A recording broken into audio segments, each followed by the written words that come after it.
ladies, gents, scumbags all over the world, we are taking the high ground. That's right. We're taking the moral high ground. We're going to talk about things that you should do, like eat your vegetables and brush your teeth. But then we're also going to take the high ground in a different way. And I'm joined by Brock Smink. How you doing, Brock? Oh, you know, killing it as usual. How are you? Ground today? Say again? Are you taking the high ground today? Are you going to be I went low and then I went high. And I know when to hold them, know when to fold them. That's good. So you got the balance thing going on. You are what Luke wants to be right now. Mm-hmm. These jokes are gonna just kill it today, you know, because there's that nice delay as we're talking. It's gonna be great. So speaking of Luke, that's what we want to talk about here today. We want to take a closer look at this book here. You mean this one here? Oh my God, we have the same book. It's almost like they made multiple copies of these or something. Almost. This is The Legends of Luke Skywalker by Ken Liu. It is pretty much what the title says. It is literally legends, either true or not, about Mr. Luke Skywalker. Really quickly, what were your thoughts before reading it, and what were your thoughts like after reading it? Like as just like a quick little summary. I was probably the most excited about this one over all the books that were sort of announced roughly the same time. I believe it was like summertime.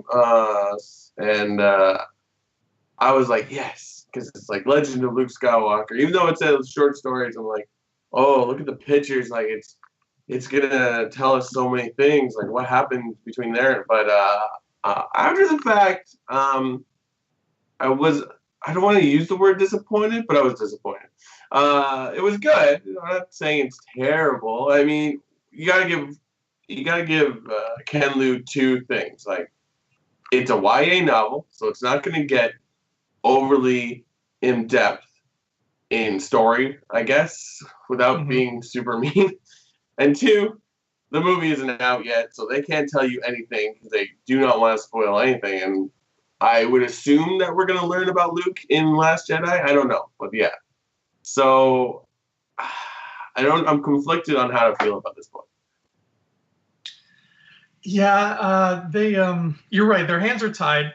Last Jedi needs to come out before we can know anything. And I was mildly excited for this. I wasn't anywhere near as excited as I was from a certain point of view. Like that, I was looking forward to like all year. This I was just like, okay, that's cool. And then once I finished reading it, I pretty much said the same thing you said. I said, okay, I understand they can't give us really anything substantial in here because of its young adult nature and because of the fact that 8 is not out yet. Yeah. But at that point, I was like, in that case, then why did this need to come out now?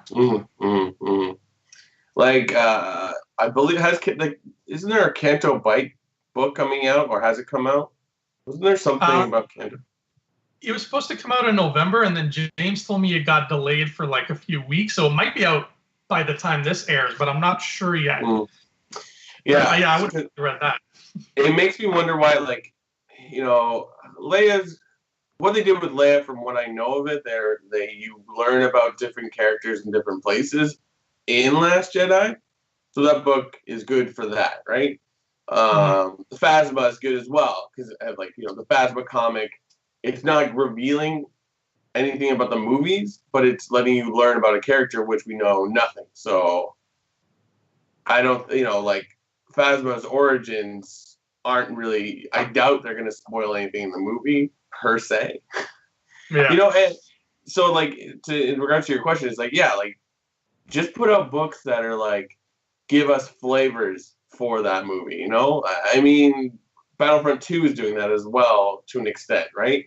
Where you're like, oh, and of course, the theories are already flying because I think Lucasfilm, or I guess, does Lucasfilm take care of these books, or is Lucasfilm Press? Yeah. So, you know, I guess to get this, they know, like, if you put anything in these books, people will start making theories, right? So, like, you know, with Battlefront 2, they think that Iden and that other character that I don't know because I don't play the game are Rey's parents. And it's like, and I know that there's a founded basis on one of those. Again, it's just like we're looking for pieces of information. So I get it. It's really rough. So aside from that, I think that's why I feel bad for anyone that writes a Star Wars novel, because it's like you're kind of tied back and people are looking for something. They can't just read it for the sake of reading it. I think I've said this to James before. Like, I kind of wish they wouldn't put any books out till all the movies come out, because then you kind of have carte blanche, right? And that's actually something I never even thought of till you just said it right now. Obviously, I wasn't around for this, but when the original trilogy was coming out between 77 and 83, I doubt there were very many ancillary books being scattered throughout, right? So it was, you're right, like they waited and then they made everything. They made Splinter of the Mind's Eye or whatever, or like Heir to the Empire, like that was all just like after the fact. So that's that might be something that Lucasfilm could start to maybe want to replicate. But let's take a quick look inside and just basically go over what this is about for anybody who hasn't read it. So there's a ship that's going to Canto Bight, and there are a group of kids aboard the ship, like young adult kids, probably like the age demographic for this book, and they work at Canto Bight. They're hauling these animals called, I think it's pronounced fathiers. Yeah. And they're essentially racehorses. Like there's even, it's probably hard to tell there, but there's like a logo with a running fathier. So I'm assuming there's going to be a big racing circuit at Canto Bight, which is dope. I can't wait for that now. And basically they're on their way there, and somebody brings up Luke Skywalker at some point, and then the rest of the book is them, like every character present on the ship tells a different story about Luke, and they get more and more fanciful as time goes on, and that's the gist of it. And then it ends with them landing in Canto Bight, and that's it. So that off the bat, if you're expecting to learn anything about Canto Bight, you won't really, except for the fact that this fathier thing exists, right? Which are you under the understanding that that's the creature we see in the stall in the trailers? Like they look like rabbits that are horses. Yeah, which I think again, like that right there, that's just like what we said. Is like put that stuff in there because like, ooh, that's very cool. And you're like, yes, this okay. So I understand where this fits in the franchise to an extent, right? But yeah, like again, I think we're both under the we've suffer the desire to be like, oh, I want to know more. Which, you know, if they were to tell you what Luke did in between Jedi and Force Awakens, they could have told us more. Yeah. And in Ken Liu's defense, he does kind of tell us stuff, like the story about when he goes. I don't know what, I can't remember the names of the planets. I should have written this down. But he learns from like those air rider things where they're like, what are they again? Are they like manta rays or they're like birds? They're It's the second story. Yeah, that is actually no, wait, hold on, it's the third one, I think. Yeah. Here they are. Oh, the other cool thing about this book is they have pictures before every story, so you kind of get a look at what the story is about. And yeah, they're massive birds, but they're using the wind to control them, but it's basically the Force. Yeah, it's a planet of they're almost like the Na'vi from Avatar. Like if you're a warrior on the planet, you got to have a bird. Yeah. Or the Skyward Sword universe. But that was my favorite one. I don't know about you, but that was the one where I felt like, okay, sounds like a real thing that Luke, dipped his toes into at some point after Return of the Jedi. And it even, which I liked it because it was his way of learning about the Force. Yeah. Without finding a Jedi, which I love that idea because I've said it before many times on Rebel Scum podcast. Like, the Force isn't evil; it's how you use the Force. So it's like there's different ways to connect with this like power, right? So I like that, and it was kind of cool, and it like I don't know. Did he even say his name in that? Like, does he ever even? They just call him like the Outlander or something. They never say Luke, do they? Yeah, I think his name is very. They're really stingy with it. I think he's called. You're right, either the Outlander or What was it? the Outsider or something, or the Seeker. Yeah, the Seeker. Um, Secret, and yeah. I like that because this planet that he goes to is very like primitive. They don't really have space travel or anything like that. And we start to find out that different cultures, if they're not in tune with the rest of the galaxy, they'll have different names for the Force. So Yeah. these people, they understand the Force, they understand how it works and everything, but they don't call it the Force. They live on a very oceanic planet, so they call it the Tide. The Tide, The Tide, and that sounds pretty badass. Actually, it's like become one with the Tide. I was like, yeah, this is dope. I could get behind this. So that was definitely the strongest outing in this book. That really, even the way the Seeker spoke and behaved, I was like, that's Luke circa Return of the Jedi. Like he had that confidence mixed in with that little bit of like naivete, like he's still, got that little farm boy attitude. And I think that we're supposed to assume that not all of these tales are true, that maybe these people on the stories are, telling lies. But if we're supposed to assume that anything is true, then I would say that that's probably the closest approximation to a true story in there. But I mean, it really, you really understand the title as you read it. It's like The Legend of Luke Skywalker, which fits in with how he's seen in Force Awakens. Like, oh, Luke Skywalker, you know him? I thought he was just a legend. To the point, so it's like you're never hearing Luke's inner monologue, I believe. You're hearing stories about him. Like there's the story in the bar, the first one, where, you're like, oh, they're like twisting it around and like, oh, that guy right there, that's actually Luke, but he never says it. He never introduces himself. You get the story with the droids, and you're like, it's secondhand from the droid on the cargo ship of a droid that was there when Luke had to come save R2. Like, it's I can't even remember what the last story is now. We should have done this earlier. I read it like almost a month ago now, I think. The last story was, oh boy, yeah, what was that? I had to look at the picture. Oh, yeah, it's the Space Slug. Oh, right. They go inside Space Slug. That, again, that's fun too. Like, you're like, wait, when you start reading, you're like, wait, like we did this in Empire, like, but there's more to it. And it just the idea of they went into this creature and they didn't die immediately because it's just massive. It's like the Sarlacc pit where you get digested over thousands of years. Yeah. So it's neat. It's like they're going deep into the earth, so where it becomes more and more dangerous. But they still make it through. I can't even remember how that ends. But yeah, like I think, you read it and you have an expectation, and then you have to put that aside. And you're like, I mean, even within this review, I'm like, you know what? This book isn't that bad. It's not terrible. It's just short stories. So you kind of have to take a book of short stories for what it is. Yeah, and it's got every tale in it has sort of some kind of saving grace.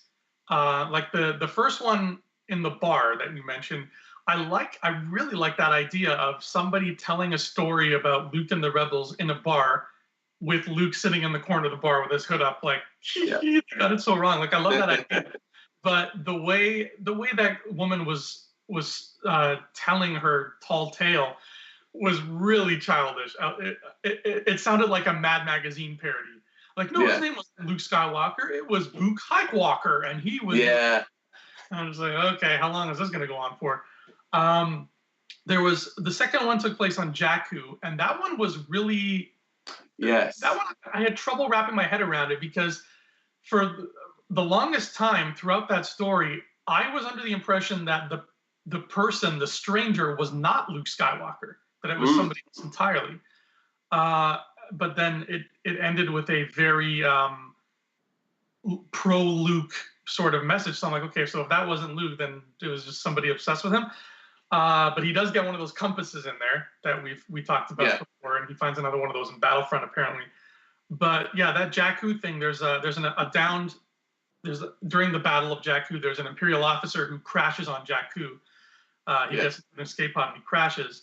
That's the one, yeah. Beautiful art, by the way. That was my favorite part of this book. That was J.G. Jones. He did all the covers for DC's 52. He's a great artist. So this officer crashes on Jakku, and then he says a stranger saves him and starts dragging him around because the officer's legs are broken. And I guess the stranger's supposed to be Luke, but I was under the impression that Luke was not at the Battle of Jakku. I don't know. And then he's talking about how Luke like turned into a giant and used Force lightning to take down a Star Destroyer. So I don't know. It was very, very, broken telephony. Like these people are in these stories like seventh hand. The Space Slug one that you mentioned, that was decent. It felt at times like the Luke Skywalker novel there, The Heir to the Jedi. Like it felt kind of like that. Like he's just adventuring with some random woman and they're talking about science, and I'm like, I don't care about this. But then there was the one that really, the one I'm sure we're all, if you've read the book out there, you know what I'm talking about. The one that takes place at Jabbas Palace. Oh, yeah. There's a story in here called The Tale of Lugubrious Moat. And it's about and this dust mote lives in Salacious Crumb's hair. And she is a very, very intelligent creature.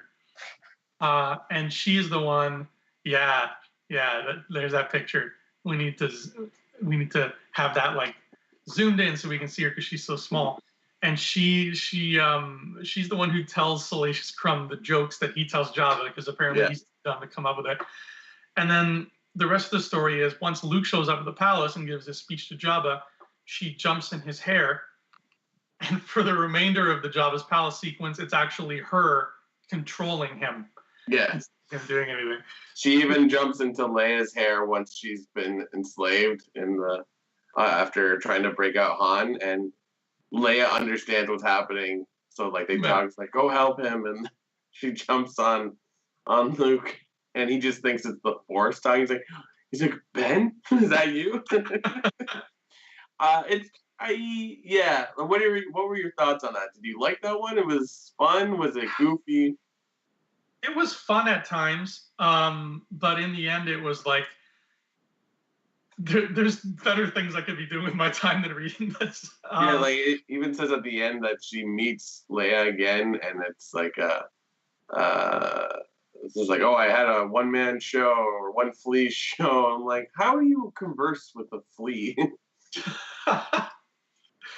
It was weird. There's a book that came out, I think I want to say 1939.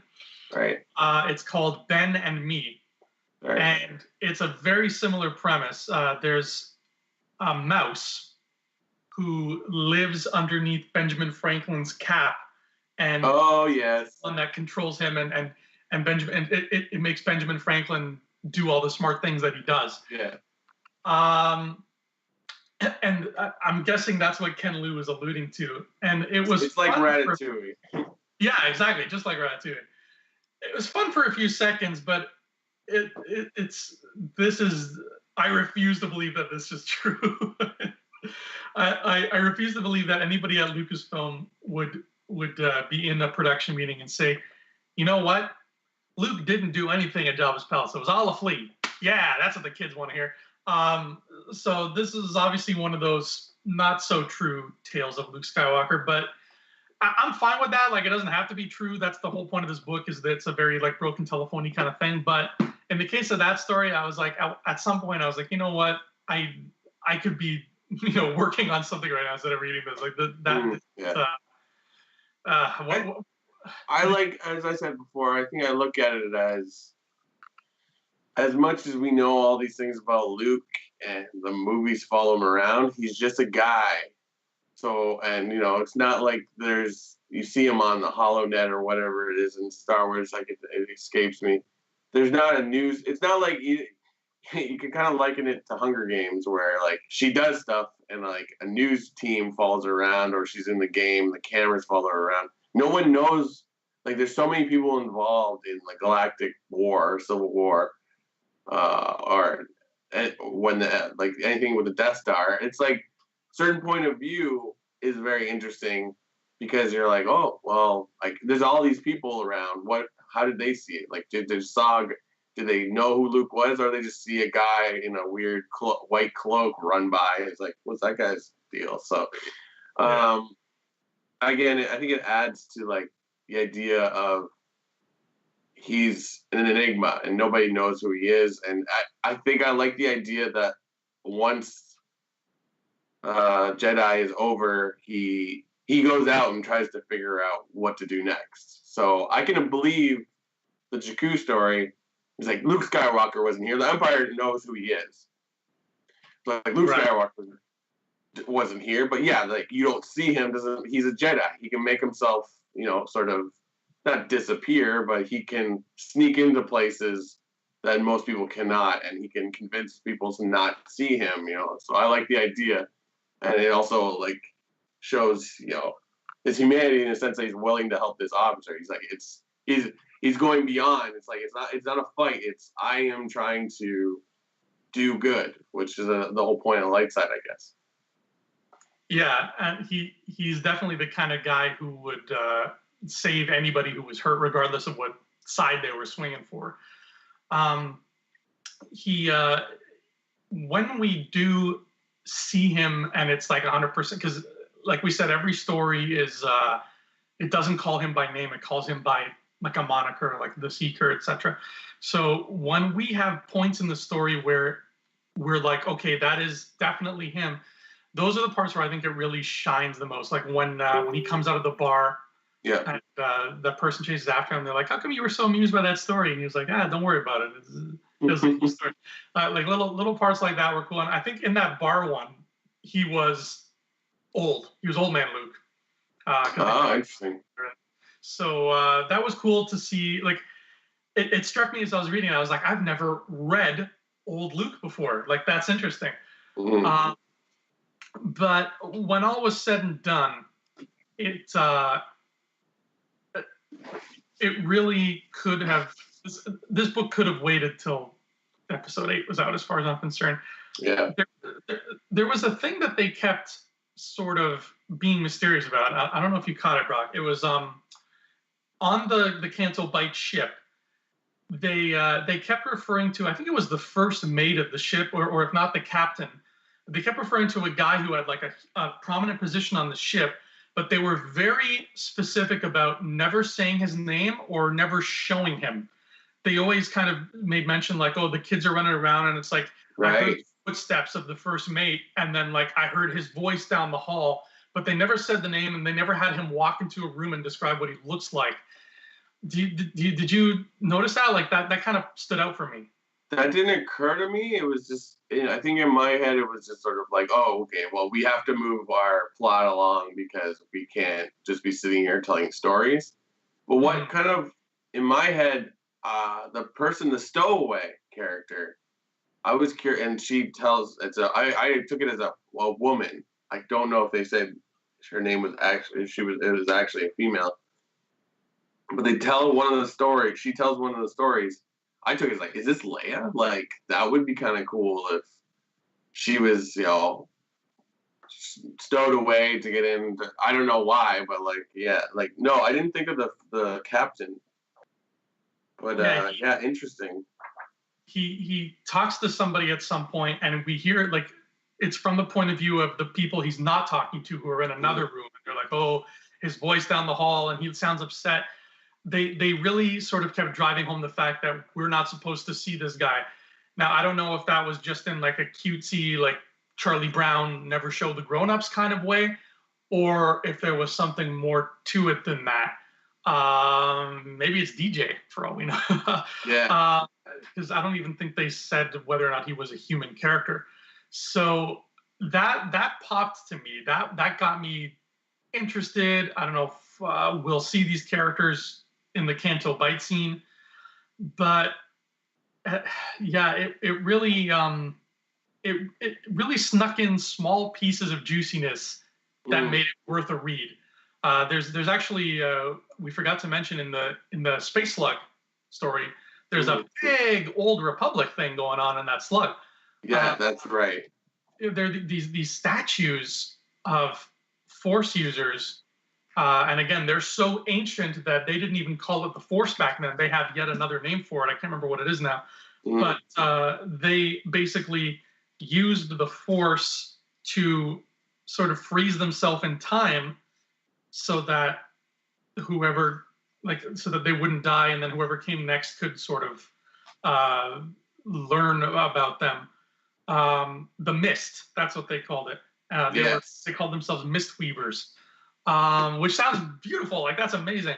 But we've learned a little bit about them, but it's just enough of a taste to make that story worthwhile. So if you want to get Luke Skywalker adventures, maybe look somewhere else. But if you want to get little cool pieces of lore wherever they may fall into place, I would say it's worth a read. What do you think? Yeah, no, I agree. I think that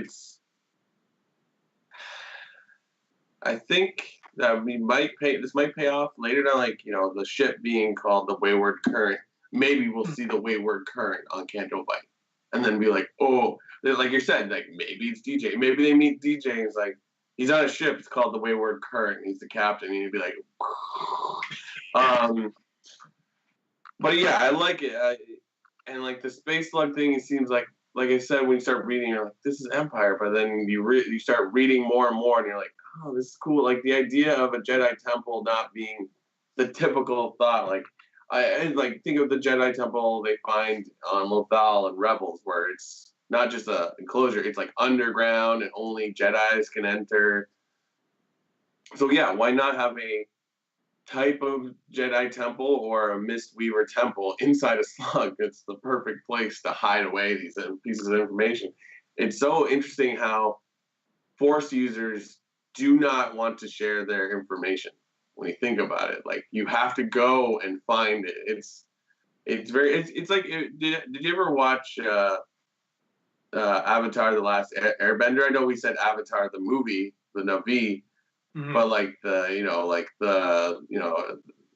Nickelodeon show that they made a movie and it flopped. It felt like that, where you have to travel and meet all these people and learn their ways of, like, the main character has to learn how to, like, harness earth bending and fire bending and what have you. That's a great point, man. Yeah, he knows his side of the galaxy's idea of the Force, and now he's got to sort of learn everybody's custom to it. That's a great point, man. That's something that I don't think Jedi have done before, like the prequel Jedi anyway. So that might make him even more powerful because of it. Traveling is the enemy of ignorance, they say. So he would do a lot more than most people would. So to sum up, what are your final sort of thoughts on the Legend of Luke Skywalker? I'd say go for it. It's like under $20. It's an easy read because it's YA. That's the thing. I'm like, wow, I'm a fast reader. And you're like, no, there's less words per page. Even though it's a pretty long thing. It's doesn't tell you a lot, but it's dependent on what you expect. So, like, you're like, why does Luke and Ben, why do they cut ties, or why is Luke hiding and what have you? Like, it's not that. It's like, here's a Luke story. I would argue that if this were to, like, be a huge success, this could be like a basis of a Luke Skywalker standalone movie between Jedi and Force Awakens, and you cast Sebastian Stan in it, and then you're ready to go, or whatever. And it could be like The Hobbit, where old Bilbo, you see the guy that played, I forget his name, in Lord of the Rings. So you get Mark Hamill's like, I remember when I was a young Jedi, and then you just that would be perfect. Like, anyways, but yeah, I would say it's a 6 out of 10 kind of book, but it's not a terrible purchase. I like that Hobbit analogy. That's I'm full of analogies, man. I think that those DK big hardcover like visual dictionaries, and you would read one, and then it would be like Rey. Like there's like a random little paragraph that says Rey made her staff from the hollowed out innards of an X-wing laser, and you're like, oh, that's neat. I feel like this book has, if this book has anything to offer, it's things like that. Mm-hmm. If you want, like I said, if you want to know, like really know what's going on with Luke, this isn't for you. But if you enjoy getting things similar to what I just said about her staff, you'll find a few of those in this book, and they're heftier than that Rey example I made. So you will be satisfied with that. But at the end of the day, I kind of wish they had waited. Like, this really did not need to come out in October 2017. They could have held off. We had, 3 books between October and like when the movie's coming out. We already had 3 other books. We had like 5 comics. Like, we're good. We're good for we're going to be all right. So I would have preferred for them to have waited just a little bit, so they could have given us, because we all know now there's going to be the Luke book or whatever, however they do it. So it's like, well, I'd rather have just waited and gone for that instead. Mm-hmm. This sort of feels like when you wake up in the morning and you're like, oh, I really want pancakes, and you look and you're like, oh, I've got pancake mix, but I don't have butter or syrup or bananas or anything. So you just make really bland pancakes and don't put anything on them. It's like, well, why didn't I just wait till I had all the ingredients before I started doing this? But that is Ken Liu's Luke Skywalker book in a nutshell. If you guys out there have read it, tell us what you think in the comments. And please make sure, if you're commenting, make sure that it is you commenting and not a flea in your hair that's making you comment. Because free will is, that's an important thing, kids. Remember that. Until next time, Brock, where can the good people find you? You can find me on Instagram at Twitter at BFSmink. And yeah, that's pretty much it. You can find me not on Twitter yet. You can find me on Facebook at Andrew Fantasia, and you can also find me on my other YouTube channel that I started. It's just called Andrew Fantasia, and I have a show called Thumb Together where I review current movies, and that's always fun. Yeah, not on YouTube at all. But until next time, this has been High Ground, and we will see you again. Until then, may the force of others be with y'all. Bye, Ground. Hey scumbags, thanks for watching. Don't forget to give us a thumbs up on our video. As always, please subscribe to our YouTube channel, Rebel Scum Podcast, for all the latest videos.